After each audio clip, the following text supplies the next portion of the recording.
guys. Welcome back to My Steps to Sobriety, my show on YouTube and as a podcast with me, your host, Stefan. A while ago, I met three remarkable people within a very short time frame.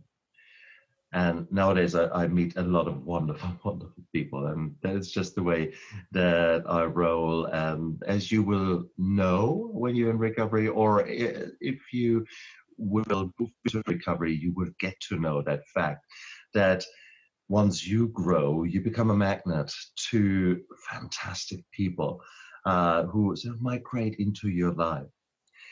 And so many of these people I met recently, but three of them stood out because they had gone through experiences that are considered strange and maybe not so common.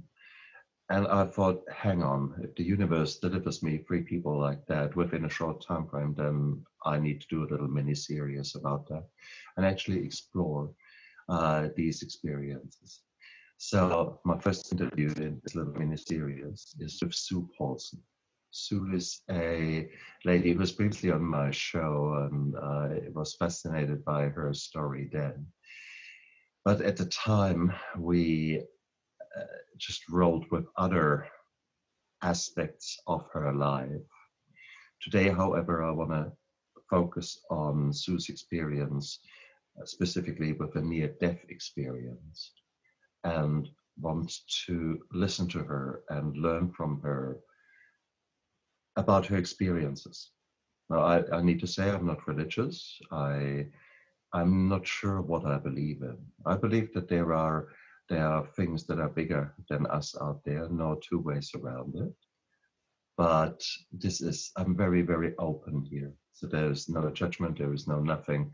This is me purely listening to Sue, who has very, very kindly agreed to come onto my show and share this unique experience. So Sue, thank you so much for being here with me. Oh, Stefan, thank you for inviting me. It's just a sheer pleasure to be with you today. Again, and if we keep talking, we will find another ammunition for another interview. It's you're a dangerous woman here. You sort of like recurring. I know. Well, that's the way it rolls, right? Well, exactly right. I love it. Forever I get ammunition out of you for AWs here. I love it. Sue, I mean, how do you start even talking about? So tell me a bit, when you died, how was it? And it is just, I'm struggling a bit. Normally, I'm not a man who is lost for words, but how do we begin to talk about such a thing that some people say, whoa, he's gone off the rails here. How? Maybe let's start with where you want to start. Go for it. How would you discuss that? So maybe it would help if I led up to the events just prior to that led to the experience itself. So I was 57 at the time, and I was new again to the dating world. I had been single for a while, and I had an intimate encounter that turned suddenly life-threatening. So what happened was, I think often happens with women who experience menopause, and the vaginal tissue gets a little bit dry and very thin and sensitive. Anyway, the end result of this encounter was that I ended up with a lacerated artery high in the vaginal wall. Well, this necessitated an ambulance trip to the hospital and, of course, subsequent surgery.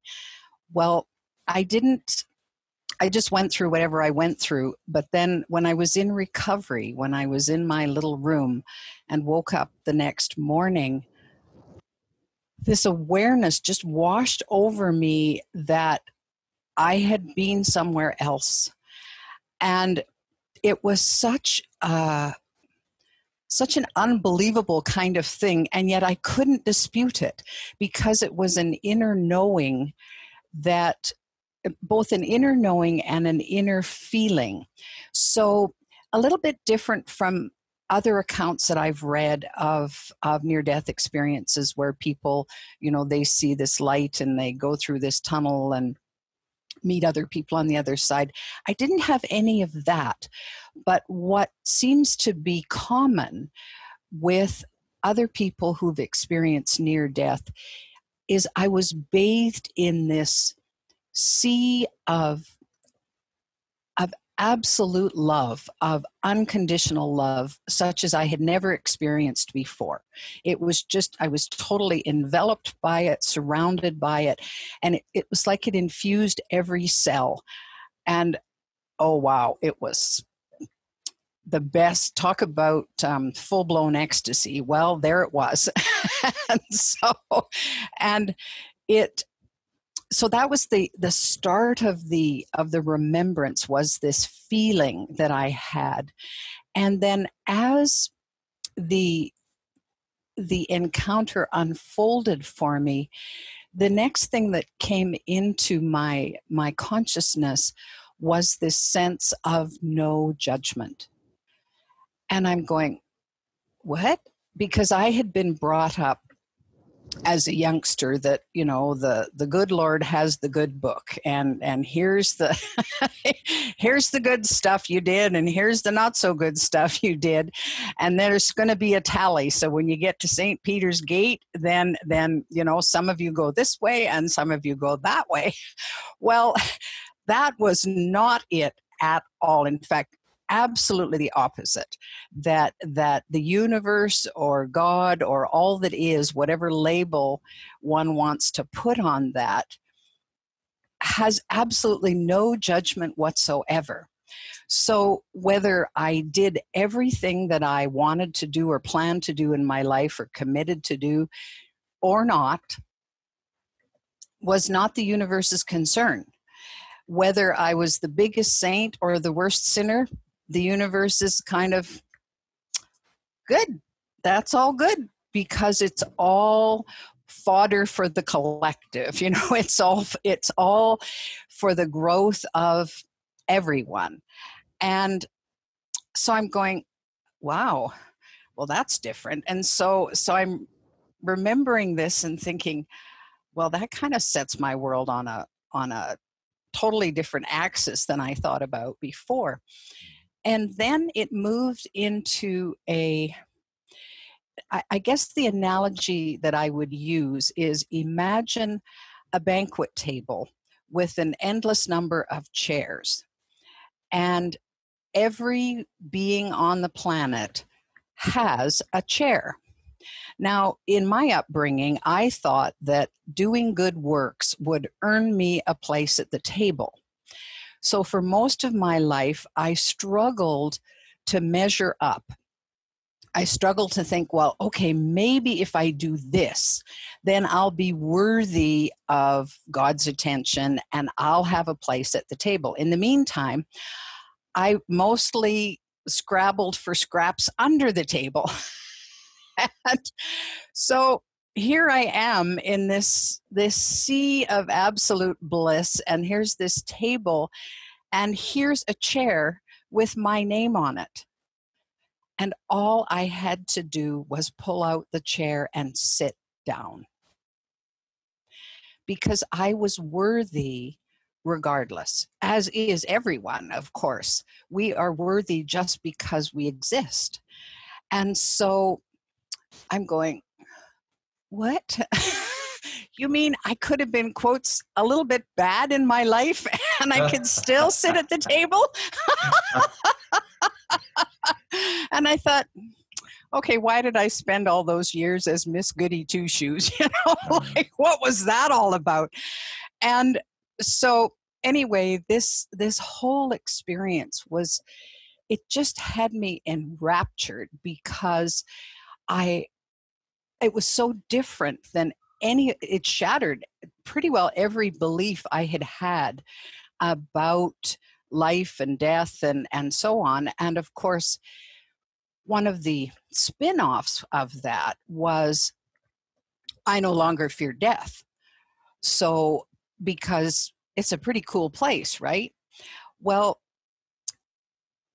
in the aftermath, as I was physically healing and over the next few days as I started to process all of this, then I became actually very angry because I thought, first of all, I'm back on planet Earth. And even though there's no judgment in the afterlife, I still felt the human judgment, or I put my own judgment on it and said, well, wasn't I good enough? Why did they send me back? You know, they give me a taste of this, and then here I am, blam, right back on planet Earth with my bills and my worries and you know, feeling unworthy and all of the attendant stuff. And I'm going, oh, come on.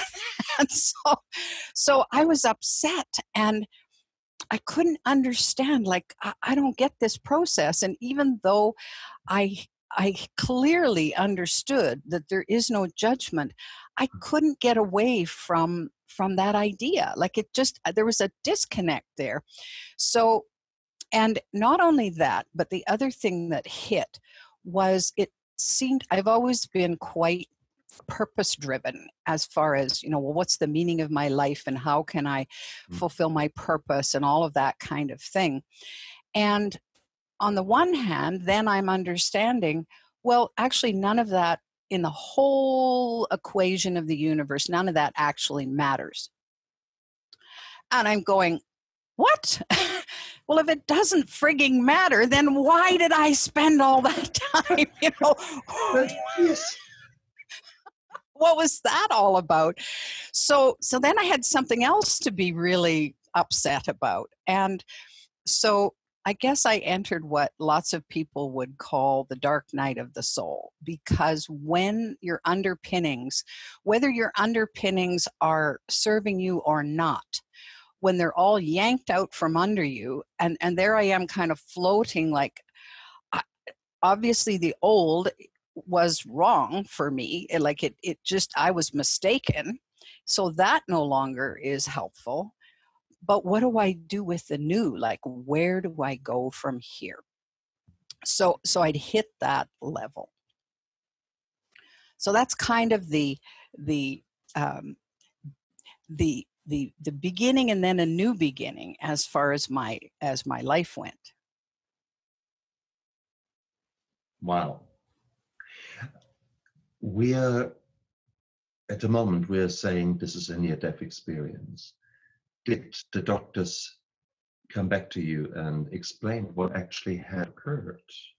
Did they say, wow, you should celebrate a new birthday because you actually literally flatlined or passed away, or whatever doctors have got the terminology to phrase it? It's interesting that there was no communication from the doctors about that. In fact, it was interesting because when the resident gynecologist came to see me on the Monday and said, well, are you feeling better? Are you ready to go home? And I looked at her and I said, you know, I'm not normally this pale.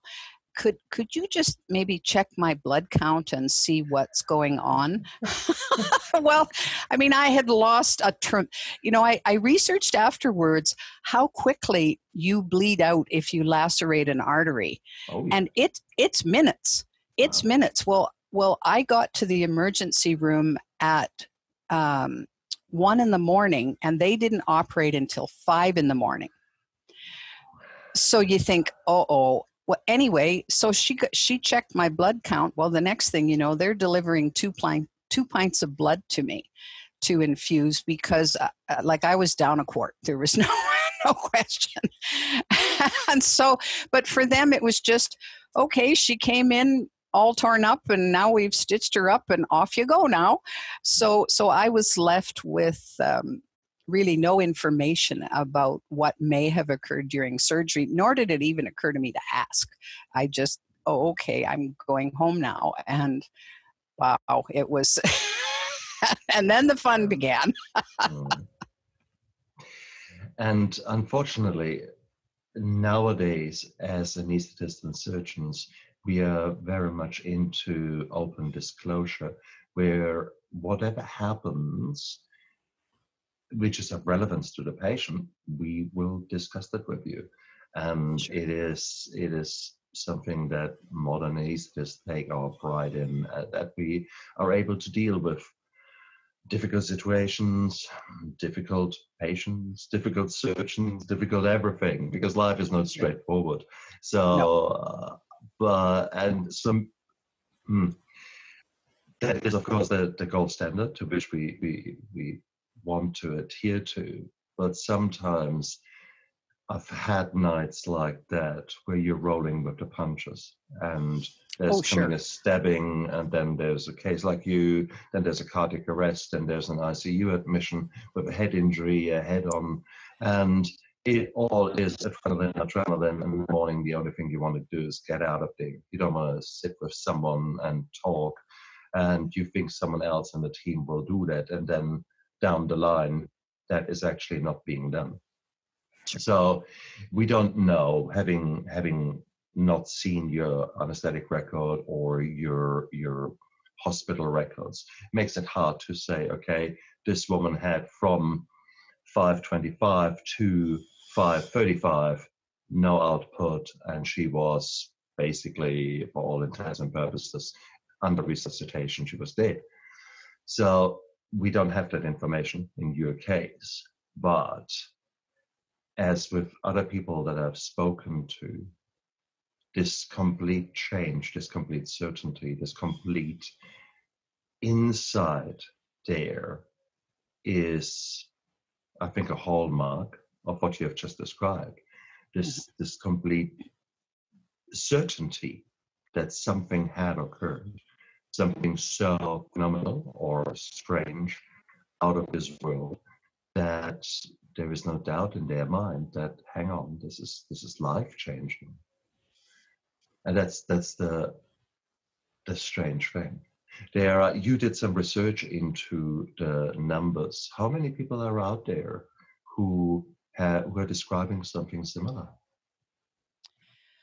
Well, I know they number in the thousands. The challenge with near-death experiences is not a lot of people have been willing to come forth and say anything, because, and I suppose maybe from a believability standpoint, or they're, well, is somebody going to question my sanity or whatever? And so and because it was such a profound experience for me, and I'm a talker, let's face it. I mean, it's not something I can keep to myself.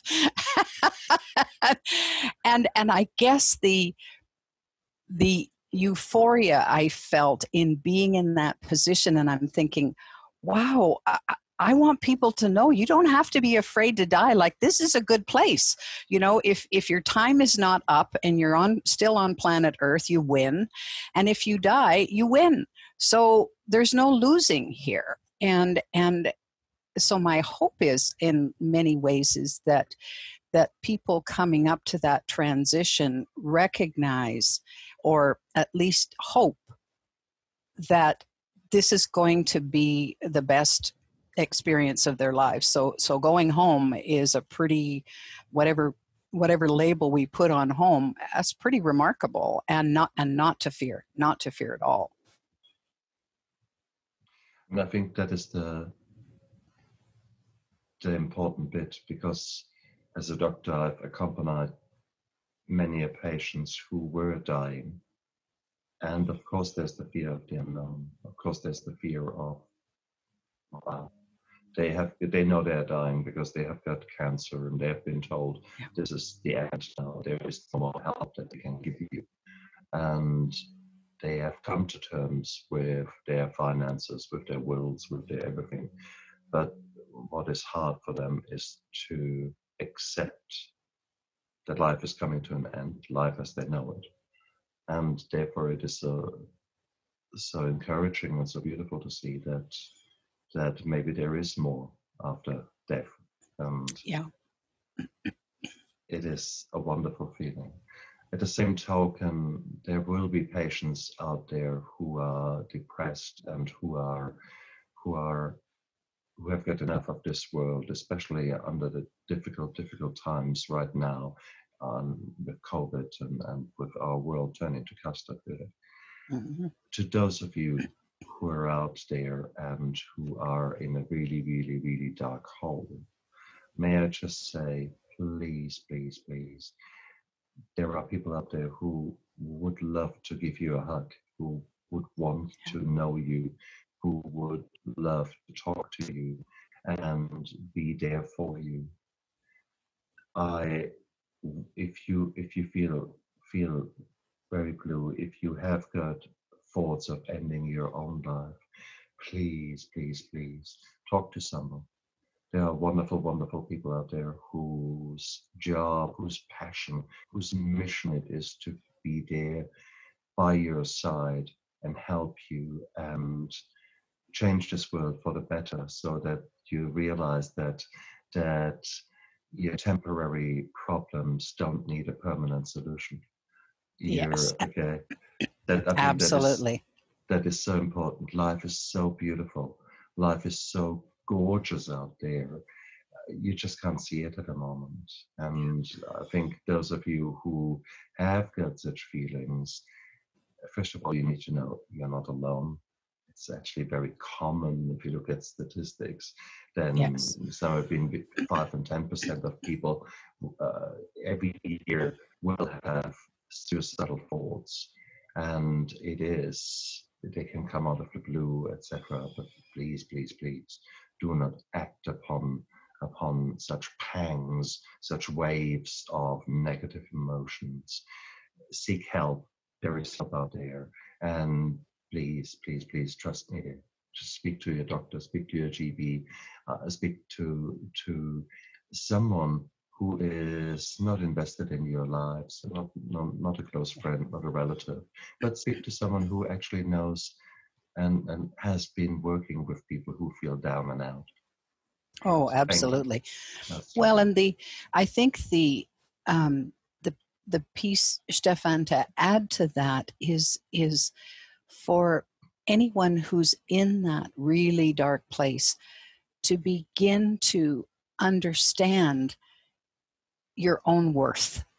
That just because there's no one like you on the planet, you are absolutely unique. And of course, in my whole journey, one of the things I came to understand was that each of us is magnificent. Each of us has this unique, it's kind of, I liken it to the biggest diamond that you can ever imagine existing, and each of us is this shining facet of that diamond. And so we need each other, and regardless of how we can feel at times, how we can feel just desperate and down and out and so on, whatever light we have at that moment shines for other people. And so one of the, I think the beautiful things about our ability as human beings is to learn to come together in community and support one another in this, because let's face it, your pain is my pain is your pain. And so just anchoring that light for each person that's feeling desperate. I think my granny used to say, with time, all things will pass. And of course, in this moment, it may feel really bleak, but you don't know about 10 minutes from now. You might get a phone call. Somebody might bring their new puppy over. I mean, there's all kinds of things that could lift you up and make it worthwhile to carry on. So all you need is just that tiny step and that tiny step and that tiny step. Yeah. And of course, one of my passions these days is to help people understand and not only understand, but take in at heart level how magnificent they are. And because then when you start that process, as you know, wonderful things can happen. And we switch from self-loathing to self-loving, and that's where the change happens. And it's beautiful. Yeah, I wouldn't put it any other way. And it is a beautiful world out there once you have made the decision to forgive yourself and to accept that, yes, you have been a sinner, and you start working on your soul, on your, there's so many words that mean so many different things. For a redemption, you could say, you know, I guess nowadays I describe it as trying to live a life where yesterday becomes challenge of today. It is that kind of let's make every day unique. And even if things don't go so well, even if there is chaos and trials and tribulations, then you have got still the opportunity to choose how you react to all these things. I had Absolutely. I had a horrendous day with a lot of things going not the way I had expected them to go. And even including emergencies going into the night. And it was all really? And I've just dealt with that. Now you come with that? Really? But I rolled with the punches. And today, with my, I guess, newfound attitude, today I'll just chalk it off as, whoa, this is a day that I don't want to repeat in a hurry, but I'm not angry about it. I'm not negative about it. I see it as an experience, and it is what it is. And today is a new day. Today is a new day with new coffee. That's right. So you can't get rid of all the vices. So I guess what I'm saying, I'm still a sinner deep inside, at least according to my nutritionist. But I try to be a saint as well. Doesn't work. I know it doesn't work. But I think that you guys have got the chance out there to make your day the best day that you can have under those circumstances. And once you start beginning to believe in yourself and start looking after yourself, then suddenly you become this little torchlight in the darkness, and other people are looking up to you. And you have no idea what that can mean, that you showing strength at a time when people say, how the hell do you do that? You suddenly are you're not a little candle, you become this big, magnificent lighthouse in the darkness that helps others. Oh, sure. Well, and I think it's fun to play with the idea that of course we have free will, right? We can choose whatever we want, and that was made extremely clear to me when I was on the other side. That Sue, it's your choice. You get to pick. Now the flip side of that is that when I pick, then I'm responsible for the consequences of whatever I picked. So sometimes I pick, hot fudge sundae with all the nuts and the calories and and I enjoy every mouthful, and then I look at my waistline and I'm going, okay, consequence, thank you very much. But then, of course, the beauty of life is if you didn't like the consequence, you get to pick again.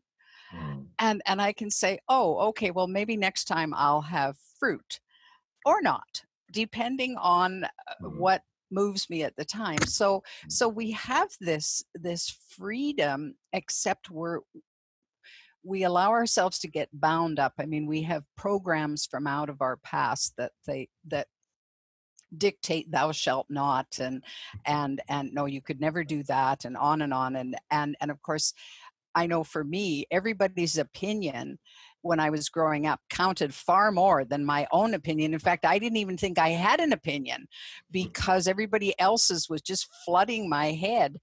And at one point, I finally put my foot down and I said, shut up. Like, stop talking to me. You're not paying my rent. You're not putting food on my table. You don't get a say anymore. And, you know, and it's about acknowledging that we, first of all, we have some power, and then to take it back if we've given it away and say, no, that's not going to rule me anymore. And that's part of being magnificent. And sometimes I'm a magnificent failure at certain things I do in my life. Sometimes, you know, I'm magnificently happy, magnificently sad, and everything and magnificently boring, even though, although I can't imagine me being boring, but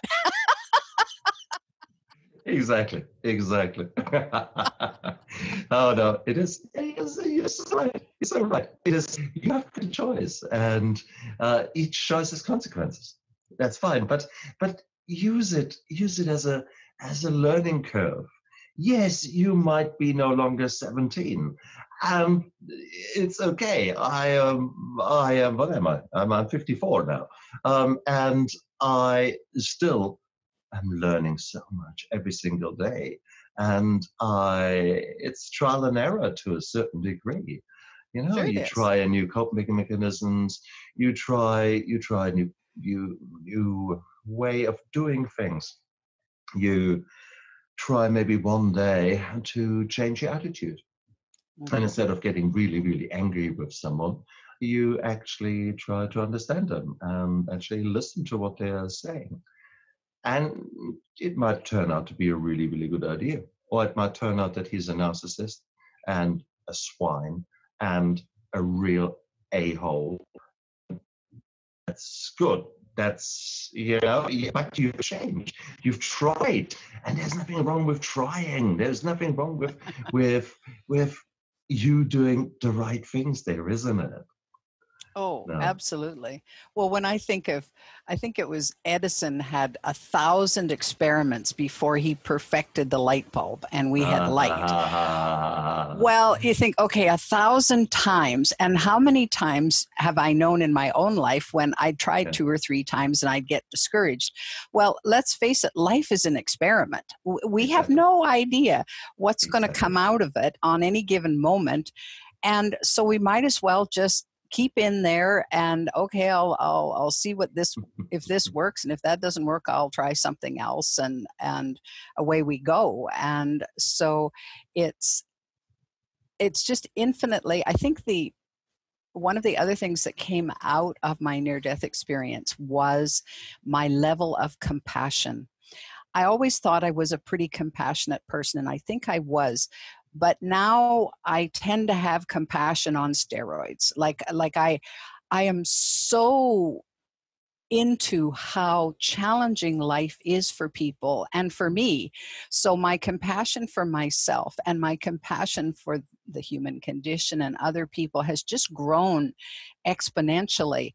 And so a lot of times the little litany that plays in my head, especially if things don't go according to plan, is, you know what, I think everybody's just doing the best they can.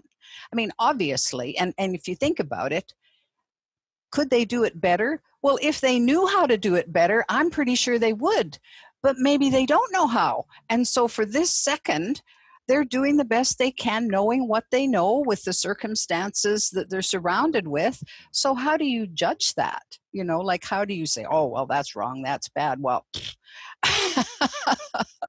they know what they know and they do what they do, and we all do that. So to me, it's, let's have compassion for ourselves, and when we have one of those days that is just downright pissy, you think, okay, maybe you need a warm bubble bath or a hug or something. So true, isn't it? And especially today, you know, with COVID around, the social distancing is saving lives. But also, yesterday I saw in a clinic, I saw this lady who had gone through a lot and is now coming to get her hip joint replaced. And you could just see she was frazzled by so many things. And Beneath the dark. So I asked for permission. I said, "Can I just give you a hug?" You should Oh, have seen my eyes watering up, and yes, please. And it's yes. just so sometimes yes, you need to be careful with COVID, but you also need to look after those people. And I think I might have made her day with that simple gesture of Absolutely. acknowledgement. Hey, you're doing the best that you can right now under these rather shitty circumstances, Yeah. and Yeah. it is what it is. Yeah. Yeah. Oh, Sue,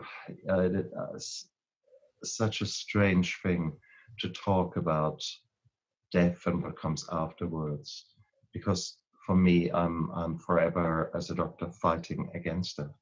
Mm-hmm. I'm the arch enemy of death. No, you can't have him yet. It's like sometimes I feel like the god playing chess with the devil over the body, over the souls of the people on earth. And as a doctor, it's, please talk about God complex. Bloody hell! No, I'm not like that. That's not what I want to say. I want to say that we are here to save lives. So now to talk about death and to accept it and to actually realize that there's maybe something afterwards is strange. It's humbling. It is confusing.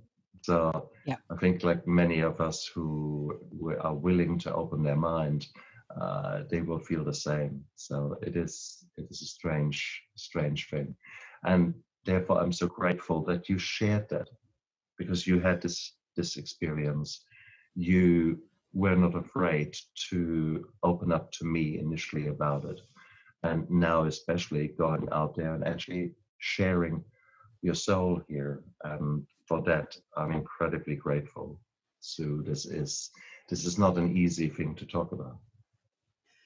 Well, no. And I guess because I kind of moved past the point where I thought, well, this was my experience, and people can believe it or not, but it was my experience, and the good that has come out of it for me has been so profound in how I view life. And it was interesting because I went into kind of deep research mode after that in okay, what is my purpose now that it seems as if everything I did up to this point didn't really matter to the universe. Why did I do that then? And so a lot of it was some soul searching about, well, does it matter if I do anything or not?